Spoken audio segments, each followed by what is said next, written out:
Okay, welcome to Chapter 5. This is the fifth chapter of economic statistics, and we are going to start a totally new part from this chapter. So far in the first four chapters, we learned what is probability, what is conditional probability, how we calculate them. Also, we learned what is mean, median, like range, percentiles, like standard deviation, variance, blah, blah, blah. So we learned basically how to calculate some measures and what they mean when we have to use them, right? So they are called descriptive statistics because we just describe them. It just summarizes the data, uh, but now what we are going to do is we are going to consider more assumptions. Like calculating the mean, calculating the probability is kind of it applies to any kind of random variables, right? No matter what the variable is, you can just calculate it, right? It's a matter of computation. But now we are turning to more like scientific way to analyze randomness, right? So in general, a scientific model is to explain phenomena, right? We observe something, we'd like to explain that, but it looks too complicated. So we simplify the observations by making assumptions. It's like the maybe the most familiar model to you is the supply and demand model, right? When we see like say oil price, crude oil price, we know that there are a lot of factors that affect the crude oil price, right? So like political things like and war and like technology, a lot of things affect the oil price. But in our demand supply model, we just simplify them into demand and supply, right? Right. So and then still it is pretty powerful to predict how the oil price will move, right? So similarly, we are going to make a statistical model like that can explain the entire randomness, entire distribution and probability by making just a few assumptions and by a few parameters, right?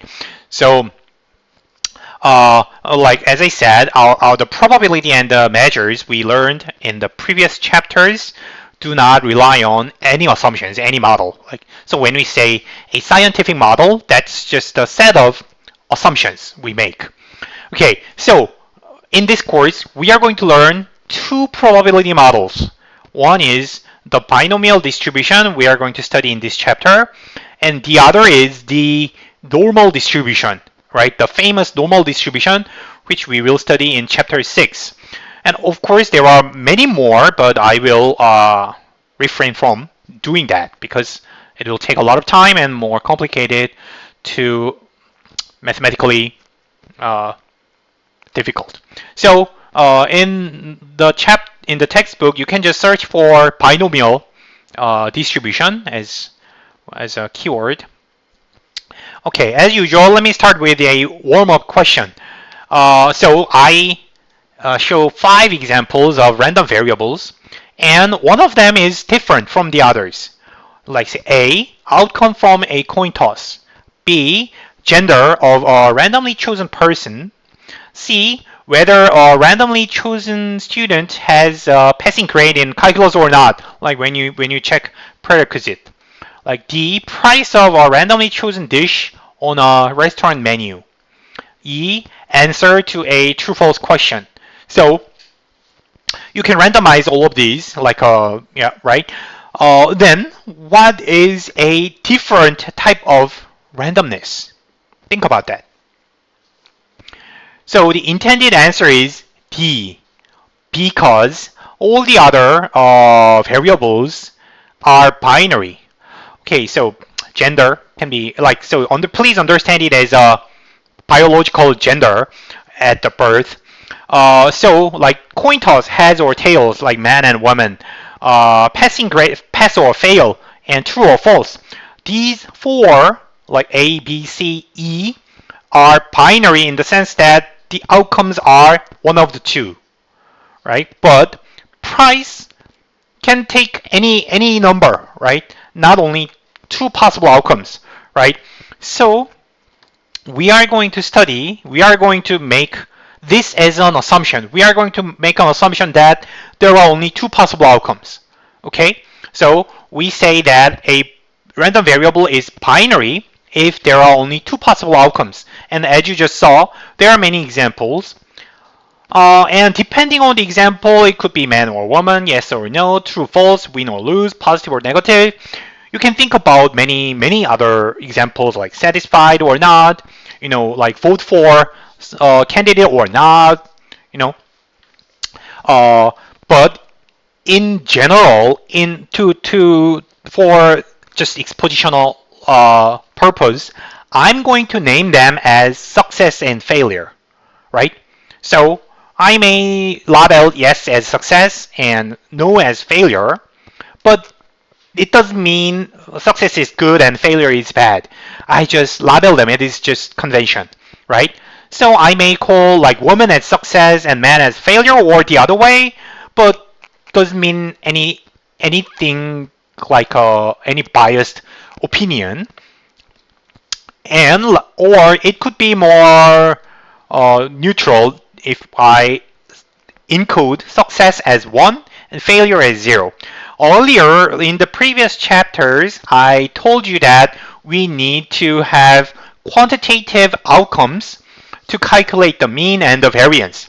So even when the outcome is like non-quantitative, like it's not a number, still we would like to replace them with a number like this. So it's encoding, literally it's encoding, labeling 1 or 0. But as I said, like it doesn't mean 1 is greater than 0, right? So you can just choose whatever as 1 and whatever as 0. Like you can call man as 1 and woman as 0, but the other way does not matter. Just be consistent in your analysis. That's enough, right? So this is terminology setup.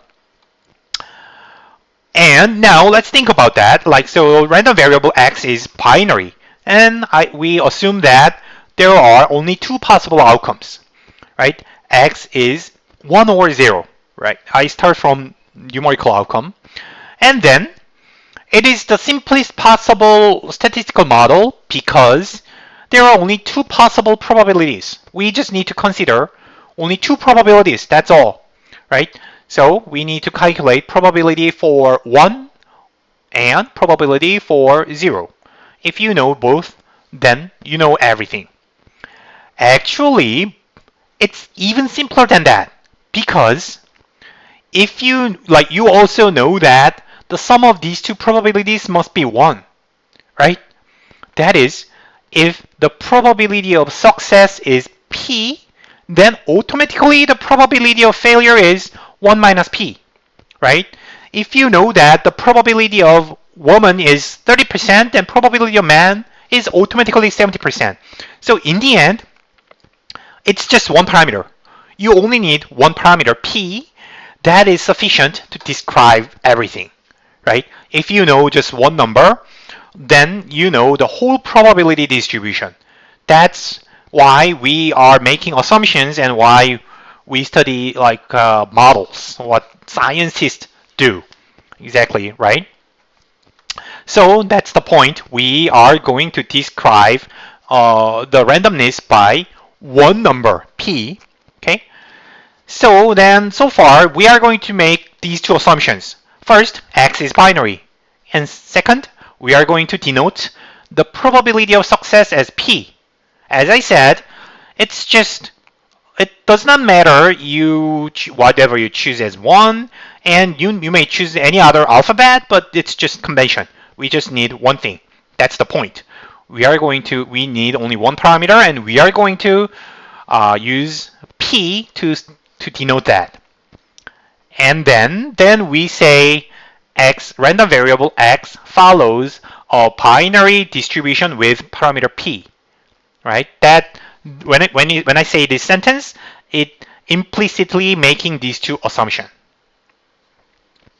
The binary distribution is often referred to as a Bernoulli distribution. Bernoulli is famous, like like mathematician in, I don't know, like many years, like 500 years ago or something like that, in Italy, maybe. Italy? French? I don't know. So anyhow, so binary, either binary or Bernoulli distribution is the name for this model. And more abbreviation, we are going to write X follows binary of P. So this is mathematical notation of this sentence. Okay. So when you see this notation, you can read it as X, random variable X follows binary distribution with parameter P. And similarly, you may use Bernoulli instead of binary, right? Okay. So this was an example of parametric distribution family. We parameterized randomness with one number, P, right? So, and that was just the simplest possible example. We could think about other assumptions and other cases, and then you can come up with a new parametric distribution family, right? We say it is a distribution family because when you change the parameter value P, then there could be different distributions. We just bundle them as one parameter family because, like, even though the parameter value could be different, but basically they share the same model, same assumptions. So we call them a family. So, so some examples include Poisson distribution, which is commonly used as a distribution for, like, say, how many orders you receive or how many job offers you get or how many customers come into the store, things like that. So if you have a chance to learn this, it's pretty interesting. And another example is exponential distribution, which is commonly used to describe the randomness in life, like how long this light bulb will remain intact, or how long it will take to see the next next customer coming in, how long time you have to wait until something happen, right? Gamma distribution is more generalization of exponential distribution to capture like life and some like positive outcomes. Okay. Anyhow, there are many examples which is more complicated under more complicated assumptions. I'm not going to discuss them, but it's really interesting if you learn them. How we model like those things, like how we model something seems seemingly very complicated. Okay. Okay, now let's start from the simplest possible example, coin flip. But so suppose that we are going to use 1, denote 1 for heads and 0 for tails. And we call them heads. We call heads as success, tails as failure. But success and failure do not have any like value. Like success is not always good. Just weigh the name of the outcome in general. And suppose that you did 5 times and you got 5 observations. So the outcomes are 1, 0, 1, 0, 0. It is possible, right? And in this case, what is the probability of heads from the observations? Should be pretty simple, okay? It is 40% because out of 5 times, you get 2 heads. So it is 40%, okay? That's the probability, right? P. Now, next, we are going to calculate the mean. Because all the outcomes are numbers, you can calculate the mean, and you may calculate the mean from the 5 numbers, which is pretty easy, because you can just add 5 numbers and divide it by 5, which is also 0.4. Because when you sum these 5 numbers, you are going to get 2, and denominator is the same, 5, so you will get another 0.4, right? This is a very interesting observation because this is a general property. Almost always a binary variable always has the same probability of success and the mean. The mean and the probability of success are the same for any binary variable, right? That the intuition is like this. That's because we call success, we label success as 1. So when we count the number of success, we just count the number of ones. But counting ones equals to some adding them up, right? When you observe 1, then just adding 1. That is how you count them. So summation of 1 is counting the number of ones. Okay, so they are basically the same thing. Count equals sum. So probability was defined based on the number of success, and the mean was based on the sum of the observations. They are the same thing. Denominator is the same.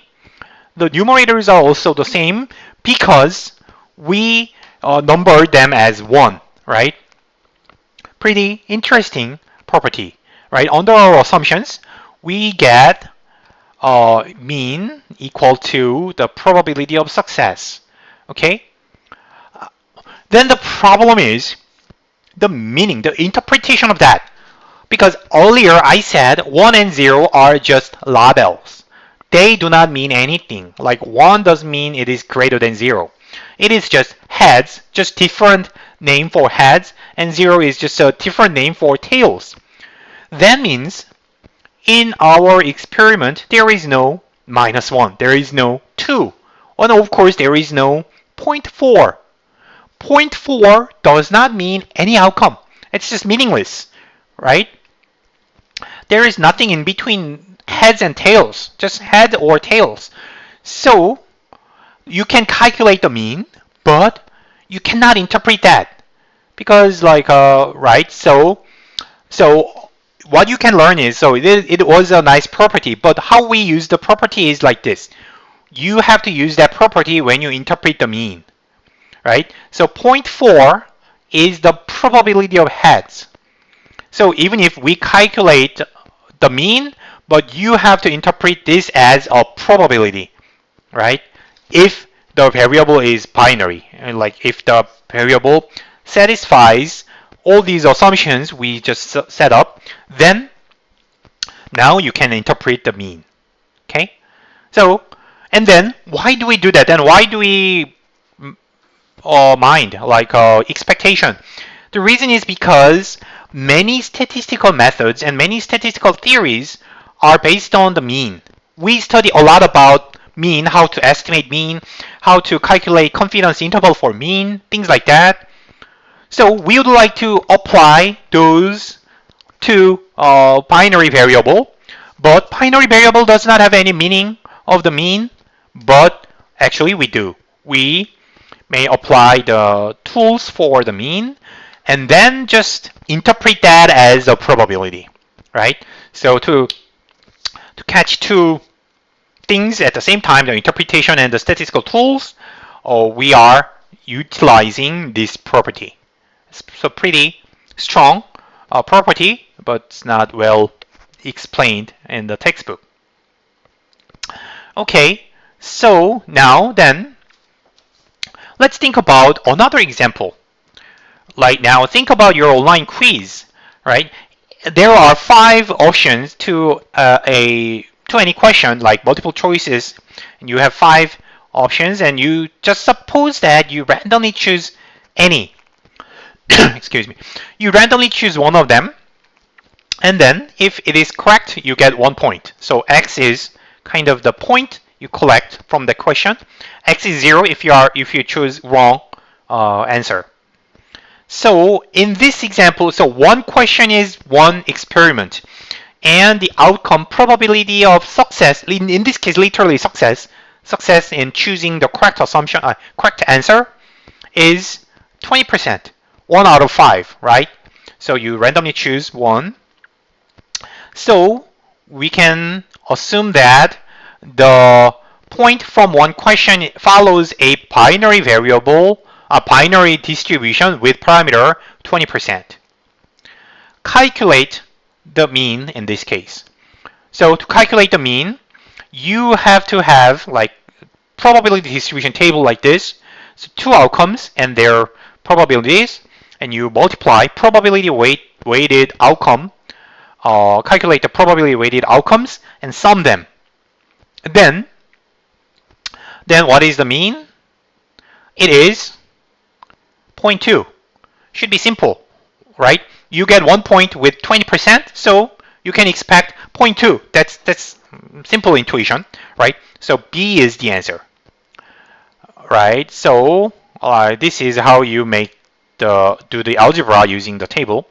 Now it's up to you. I'm going to stop this video here so that you can calculate the variance.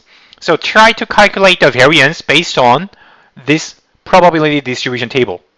What is the variance of your online quiz if you randomize your answer?